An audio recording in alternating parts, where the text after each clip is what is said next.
the ICEMAN series, episodes 1, 2, and 3, breakdown. Drake didn't just drop a few random live streams. He's dropped a fully formed narrative, a myth, a coded story that charts his beginnings, his global rise, his exile, and possibly his rebirth in the game.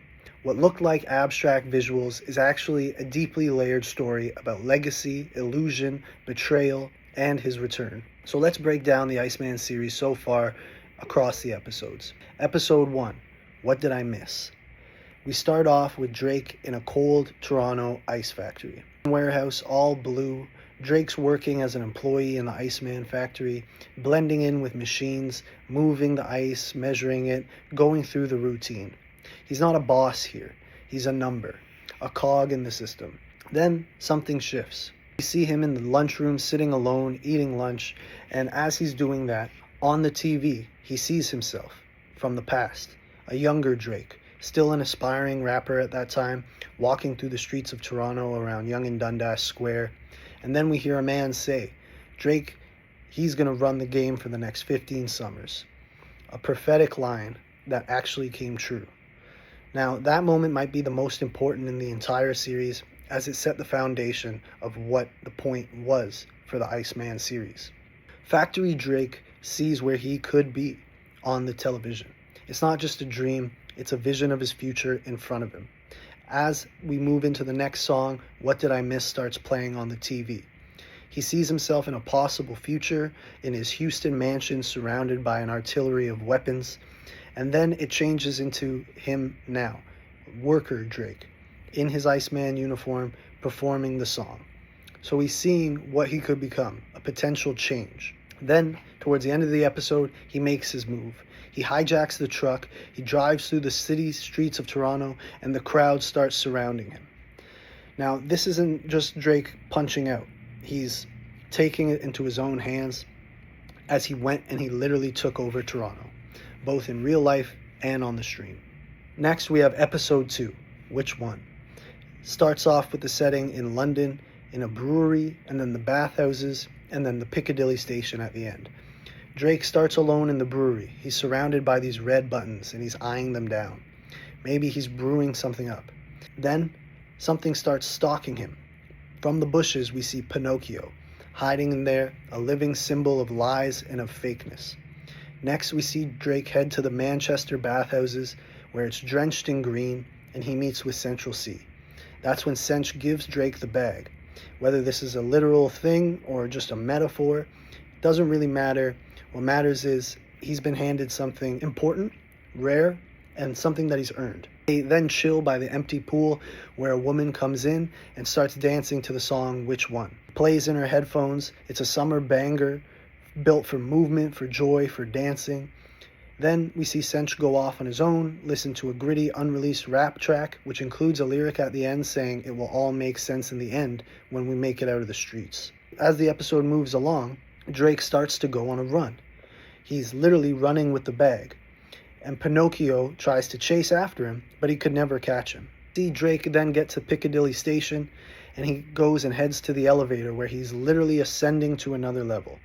And then once he gets out of there, he crosses a line, the red line mentioned in previous videos, and then it comes to the end of the episode. So I think the symbolism for this episode is that it's showing how Drake went global. He went to another place in the world.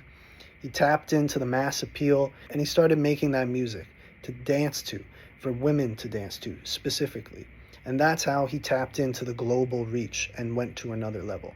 Now we move to the real subject of the matter, which is episode 3. Now, the setting for episode 3 has a lot of different locations. It's got the bocce club, the mafia room diner, the red room, the villa, the opera theater, the club, and the cathedral. Now, before we even see Drake on screen, the episode opens with a powerful song, Parole Parole, which is by the artist Mina.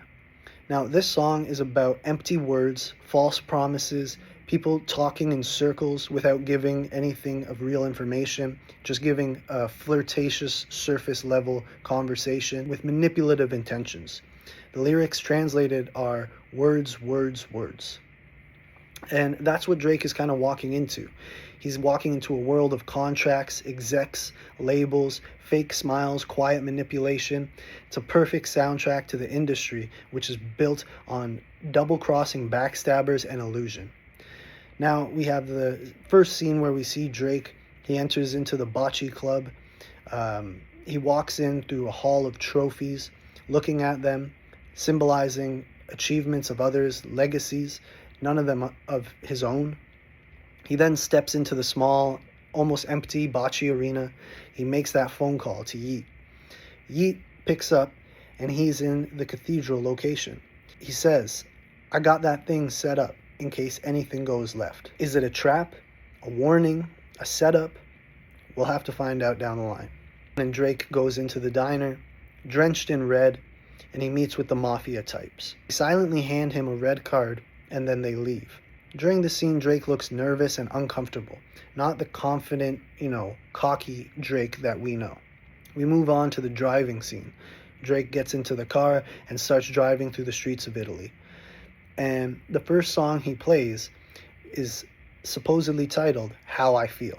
Early, before the beat switches in the song, he says, "I wonder how long it will take them to count up 2,000 million. Now, that's an allusion to a $2 billion payoff. What specifically? Can't be sure just at the moment, but I'm thinking this is hinting towards the UMG lawsuit. Also in the song "How I Feel," there is a reference and connection you can't ignore to Kendrick Lamar's Money Trees. Drake says the lines specifically, "Like the money just grew off a tree, like the money just came in illegal. That's just how I feel." And then he repeats the refrain, "That's just how I feel," multiple times. And that's referencing the refrain from Money Trees, which is "That's just how I feel." So there's definitely a connection there. And I'm thinking it alludes to the UMG lawsuit, which is accusing UMG of illegally boosting the numbers for Not Like Us. Then Drake previews another song while driving. People are referencing it as the Lake Como freestyle. Some of the notable lyrics in that one are, "Last year they had mad jokes, now they see me and they choke. Dudes pretending to be woke."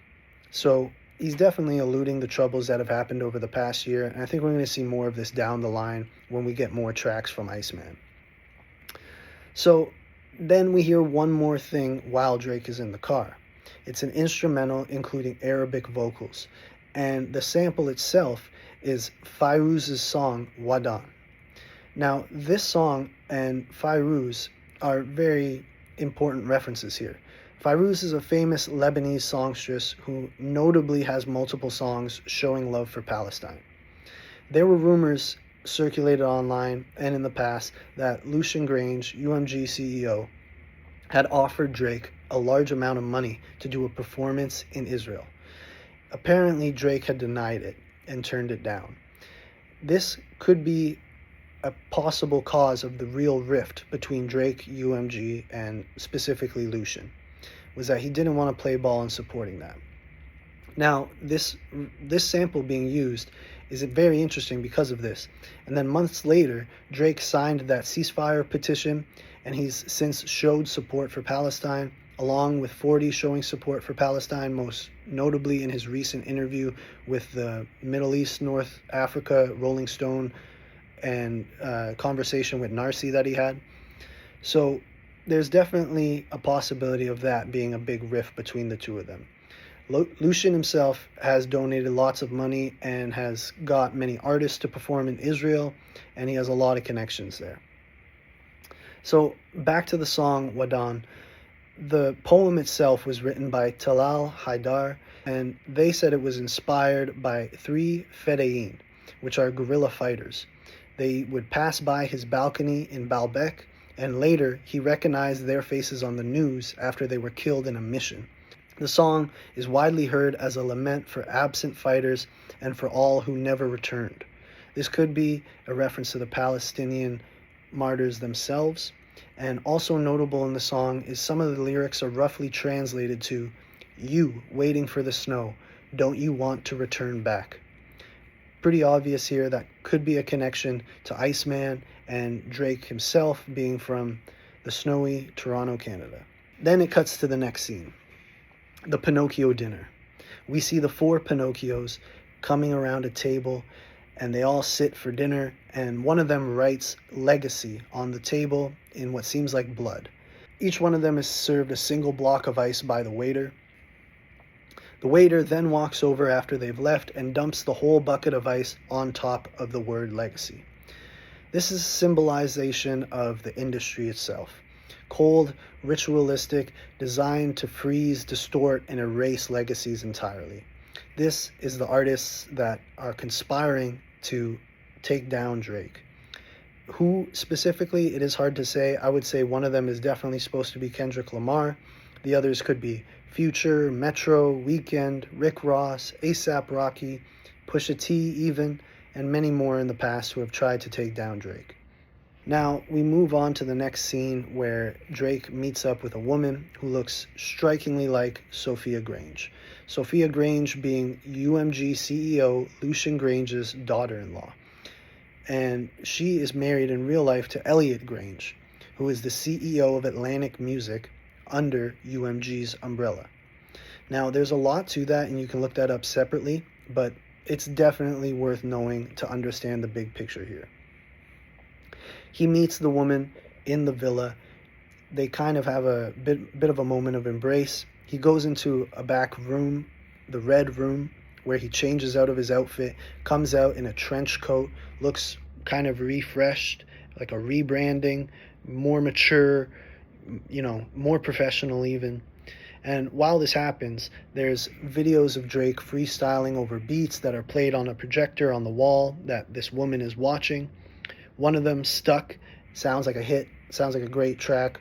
The other song that's playing is what we hear later as the song Doghouse with Yeat. So we see into Drake's creative process here. These songs are all danceable, party-ready, summer-coded songs, showing what took him to the next level of where he's at now. It's clear that Drake is still making this music for the people, for the ladies, not for the suits, not to win awards. He's doing it for the people, and that's what he's always been about. Now we move on to the next scene, the Opera House. Drake enters into the Grand Opera Theater. Here we hear the song Vesti la Giubia, and I don't know if I'm pronouncing that right. It's an aria from Pagliacci, which is an opera performed by Luciano Pavarotti. Now, Pavarotti, Drake has recently posted him, and he has praised him in past interviews, so I think it's very significant that they used this song specifically.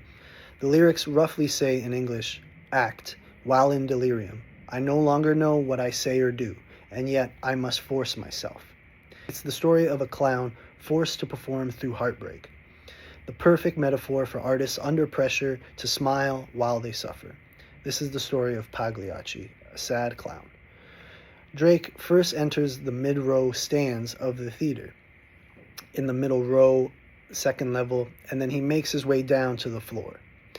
In the theater, he's about to hand over the bag to a Lucian Grange lookalike, while a full audience of suits, looking like execs, A&Rs, others, stand above and watch down. Then we see Pinocchio enter, and Drake sees it, the illusion, the trap. He backs out, he walks away, and he refuses to become like Pagliacci. So now we see Drake going back to his roots. Drake goes, he links up with Yeat and KD, his real people, his real friends, and then he goes down into the packed, dark club, surrounded by the people in the crowd who are there beside him, embracing him. The vibe is alive, it's real, and then they perform the new track, Doghouse. No suits, no execs, no lies, just Drake back in the crowd with the people. Then the final scene in the cathedral, the same place where Yeat was making the phone call in the very beginning. This time Drake is alone, and 3 Pinocchios appear. They begin to close in on him, but there's something strange going on, because one of those Pinocchios is missing. Then the scene cuts, and it shows the title card, ICEMAN, and it says, "Rest in peace to Armani." My read on this situation is the missing Pinocchio is Kendrick. The reason why, because in the earlier scene in the theater, we see the Pinocchio that was with the Lucian character running laps around the theater between the scenes. Now, right before the final scene, The Pinocchio in the theater is seen in the next level. He moved up into the stands amongst the execs in the same exact position that Drake was in when he entered into the theater. I believe this is symbolizing Pinocchio trying to take Drake's spot, to replace him, as we saw happen over the past year with what happened with the beef with Not Like Us, and how UMG is trying to prop up a new puppet to replace Drake. So if you look back at all of this, I think it's easy to see that ICEMAN is more than just a performance. It's a story about Drake and his legacy and what has happened. And it's not just flexing random symbolism and trying to be artsy. He's dissecting his own legacy, his image, the pressure, and the truth of the matter. If you look back at the 3 episodes, we can see episode 1, he's born in the cold, and he rose up and he took over Toronto. Episode 2, he travels the world, he taps into the masses, he takes the bag, makes the world dance, and then he runs with it. Episode 3, he transforms in a way, and he's put into a situation where the evil industry executives and backstabbers sabotage him once he's reached that highest level. So what's to come? We just have to wait and see.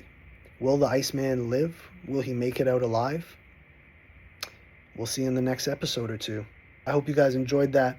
Tap in, drop a follow, like, and share, and I'll be back with more, y'all.